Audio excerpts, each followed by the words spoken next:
देश में आजादी के बाद लोकसभा का दूसरा चुनाव था। उस वक्त जनसंघ के बड़े नेता अटल बिहारी वाजपेयी एक नहीं, दो नहीं, बल्कि 3 सीटों से चुनाव लड़ रहे थे। सबसे दिलचस्प चुनाव हुआ था मथुरा सीट पर, क्योंकि वहां पर अटल बिहारी वाजपेयी की जमानत जब्त हो गई थी और वह चौथे स्थान पर रहे थे।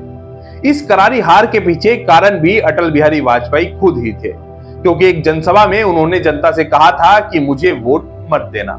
इस चुनाव में जीत हुई थी निर्दलीय उम्मीदवार राजा महेंद्र प्रताप की और अटल बिहारी वाजपेयी को करारी हार झेलनी पड़ी थी। बलरामपुर और लखनऊ सीट से भी अटल बिहारी चुनाव लड़ रहे थे और लखनऊ से भी उन्हें हार का सामना करना पड़ा था, लेकिन बलरामपुर की जनता ने उन्हें संसद भेजा था, यानी कि जिता दिया था।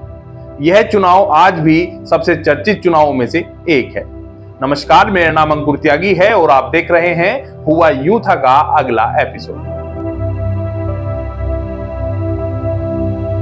देश की आजादी के बाद पहला आम चुनाव 1952 में हुआ था और लखनऊ की सेंट्रल सीट से विजय लक्ष्मी पंडित सांसद चुनी गई थी, लेकिन संयुक्त राष्ट्र महासभा की अध्यक्ष चुने जाने पर उन्होंने सांसदी से इस्तीफा दे दिया था। विजय लक्ष्मी पंडित जवाहरलाल नेहरू की बहन थी। 1955 में उपचुनाव हुए और अखिल भारतीय जनसंघ ने अटल बिहारी वाजपेयी को उम्मीदवार बनाया था, लेकिन वह तीसरे नंबर पर रहे थे। 1957 के आम चुनाव आए और अटल बिहारी वाजपेयी 3 सीटों से मैदान में उतरे। मथुरा में कांग्रेस से दिगंबर सिंह, अखिल भारतीय जनसंघ से अटल बिहारी वाजपेयी, निर्दलीय राजा महेंद्र प्रताप समेत कुल 6 उम्मीदवार मैदान में थे। दिगंबर सिंह, राजा महेंद्र प्रताप और अटल बिहारी वाजपेयी ने प्रचार में पूरी ताकत लगाई हुई थी, लेकिन कांग्रेस उम्मीदवार के पक्ष में ही माहौल बन रहा था। अटल बिहारी वाजपेयी को एहसास होने लगा था कि अगर वो भी मजबूती से मैदान में डटे रहे तो कांग्रेस उम्मीदवार को जीतने से कोई नहीं रोक सकता है। न वो खुद जीत पाएंगे और न ही राजा महेंद्र प्रताप सिंह।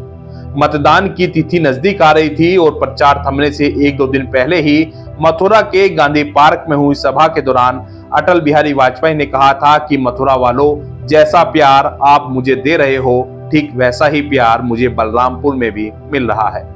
ईश्वर ने चाहा तो मैं बलरामपुर से जीत जाऊंगा, लेकिन मैं चाहता हूं कि मथुरा से आप राजा महेंद्र प्रताप सिंह को जिताओ। यह बात सुनकर समर्थकों में सन्नाटा पसर गया। जनता भी सोच में पड़ गई कि आखिर अटल बिहारी वाजपेयी अब क्या कह रहे हैं। बता दें कि राजा महेंद्र प्रताप स्वतंत्रता संग्राम के बड़े क्रांतिकारी थे और 1 दिसंबर 1915 में अंग्रेजी शासन के दौरान अफगानिस्तान में निर्वासित हिंद सरकार का गठन भी किया था और खुद उसके राष्ट्रपति बने थे। आजादी का बिगुल बजाते हुए वह 31 साल 8 महीने तक विदेश में रहे थे। वहीं चौधरी दिगंबर सिंह उस दौर में जाट समुदाय से आने वाले बड़े कांग्रेस के नेता थे। खैर, अटल बिहारी वाजपेयी ने राजा महेंद्र प्रताप का समर्थन किया तो माहौल बदला। हालांकि उस वक्त प्रचार के साधन सीमित थे, तो सभी तक ये सूचना नहीं गई थी कि अटल बिहारी मैदान से हट गए हैं। कुछ लोग ये भी कहते हैं कि अटल बिहारी वाजपेयी स्वतंत्रता संग्राम के क्रांतिकारी होने के कारण राजा महेंद्र प्रताप को जिताना चाहते थे, इसलिए उन्होंने खुद के बजाय उन्हें वोट देने की अपील की थी। खैर, परिणाम आया तो राजा महेंद्र प्रताप को 95,202, दिगंबर सिंह को 69,209 और अटल बिहारी वाजपेयी को 23,620 वोट मिले थे और वह चौथे स्थान पर रहे थे। तीसरे स्थान पर निर्दलीय उम्मीदवार पूरन रहे थे, जिन्हें 29,177 वोट मिले थे। लखनऊ सीट पर अटल बिहारी वाजपेयी दूसरे नंबर पर थे, जिन्हें 57,034 वोट मिले थे। जीत हुई थी कांग्रेस के पुलिन बनर्जी की, जिन्हें 69,519 वोट मिले थे। बलरामपुर में अटल जी को 1,18,380, कांग्रेस के हैदर हुसैन को 1,08,568 वोट मिले थे। जीत भले ही बलरामपुर में अटल बिहारी वाजपेयी की हुई हो, लेकिन मथुरा में आज भी उस चुनाव की चर्चा सबसे ज्यादा होती है।